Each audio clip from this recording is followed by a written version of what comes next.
Hello and good morning. I'm Sierra Talmadge, and this is my co-anchor, Luke Sabat, here with Cnne, live with your morning broadcast. We're going to kick it off right away with our report from Luke, who has an update for us on the Cuban Missile Crisis. Thank you. Today, the U.S. put a large blockade of naval ships around the island of Cuba to prevent them from getting any support during this crisis situation. This is an attempt to stop Russia from firing their long-range missiles they have on the island of Cuba. This all started when a group of Cuban exiles, backed by the U.S., invaded Cuba in the Bay of Pigs in a failed attempt to trigger an anti-Castro rebellion. 1,400 Cubans trained by the CIA invaded Cuba, but failed. 100 were killed and the rest were captured as prisoners of war. Then the Soviet Union made an agreement with Fidel Castro, who was the communist leader of Cuba, to put nuclear missiles in Cuba after the U.S. put missiles in Turkey and Greece. A U-2 spy plane discovered these missiles in Cuba. President John F. Kennedy and Khrushchev, the leader of the Soviet Union, met in Austria to talk about the Cuban Missile Crisis and other disagreements. Now that we have put this blockade around them and made an agreement with them that if we get rid of they will get rid of their missiles in Cuba if we take our missiles out of Turkey. That's all that's new in Cuba, and we'll keep you posted on anything new shows up. Back to you, Sierra. Okay, now we're going to go over to Mandy, who has a report for us in Korea. Thank you. Following World War II, the UN divided Korea into two parts at the 38th parallel. So right there. It isn't just a war about land or perversions. It's about communism and democracy. North Korea invaded South Korea.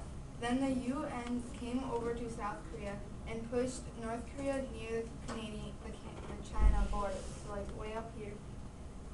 China then threatened the UN that if they keep fighting close to the border, they will go to war with the UN. MacArthur wanted to invade China. After Truman and MacArthur got into a disagreement about invading China, MacArthur still thought they should invade China. Truman then fired MacArthur. South Korea and the UN retreated back to the 38th parallel. They agreed with the North Korea to stop fighting. The DMZ is still protected with the military having a face-off.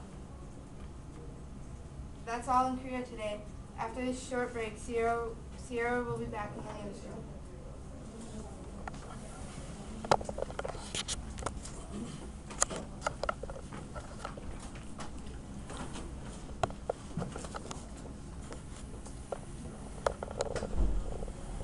Go sit down! You're so late! Oh, sorry. Here, Noel, eat the Snickers. You act like Boo Chow when you're hungry.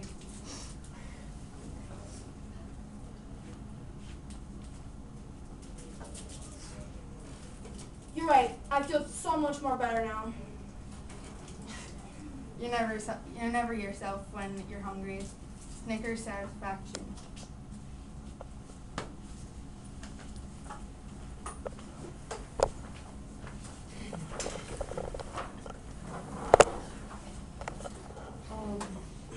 Hello and welcome back. I'm going to hand it over to Devin right away to tell us what happened during the Korean War. Take it away, Devin.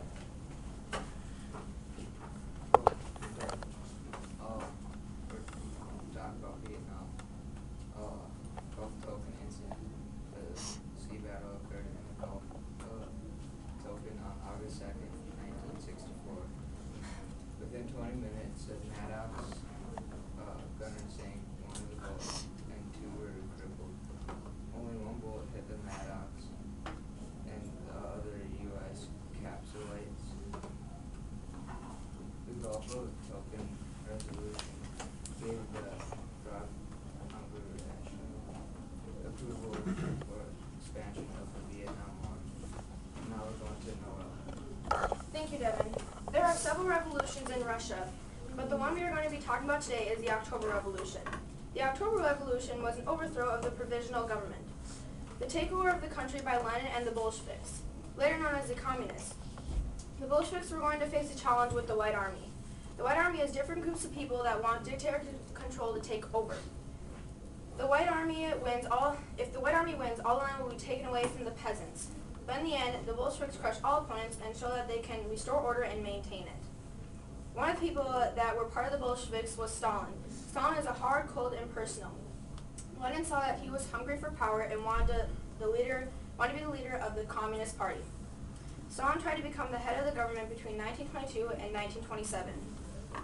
A year later, Stalin finally became the leader of the Communist Party. After Stalin died in 1953, Khrushchev did a speech on all the bad stuff that he did to the country. People would never talk bad about Stalin because they could get killed or tortured. In 1985, Mikhail Gorbachev became the party's new general security, but they did not realize they were starting another Russian revolution. Gorbachev started two economic policies known as the glasnost and the perestroika. They would help the country get back on their feet. In 1991, the Soviet Union collapsed because the economy was bad and had no food, jobs, or homes. That was when the country split into 15 places. That's all I have for you today. Now we're going to take it back to Sierra in the station. Thanks, Noel. That sounds like some very intense happenings in Russia. I just got news that there are thousands of people who recently protested in the city of Beijing, China. The protesters started out peaceful until China's current supreme leader, Deng Xiaoping, ordered that the protests be stopped and the people be cleared out of the square. As the military started moving in on the people, one brave man, referred to as the Tank Man, had a standoff with one of the tanks. After a few minutes, the man was cleared from the scene by fellow protesters.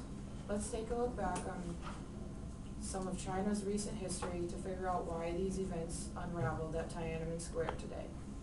Before, during, and after World War II, China was in civil war.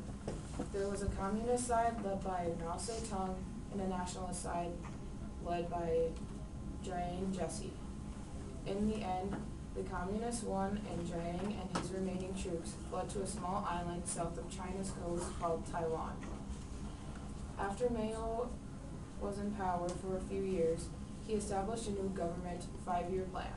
The plan was called the Great Leap Forward. Everyone in China was moved to big agricultural communes where there was eventually poor work ethic because only the state profited from the people's labor. The act helped to industrialize the country, but poor planning and hampered growth caused the program to end in 1961 after crop failures caused a famine that killed nearly 20 million people. The last event that may have started the uprisings in Tiananmen Square was the Cultural Revolution in 1966, led out by the Red Guards. The Red Guards were made up of mostly young students in China. Work with the mind was considered dangerous and useless in this time. Red Guards shut down schools and colleges because of this. The students destroyed buildings and beat and even killed Mao's alleged enemies. They lashed out on professors, government officials, factory managers, and even their parents. They targeted anyone who resisted the regime. Intellectuals purified themselves by going to remote villages and doing hard labor. Thousands were executed and imprisoned. By 1968, Mao ordered the army to put down the Red Guard, because of the mass chaos they were spreading throughout China. And those are just a few of the key events that led up to the recent protests in Tiananmen Square. Well, it looks like that's about all the time we have for this morning. We will see you tomorrow, and thanks for watching Cnne, the coolest news network ever.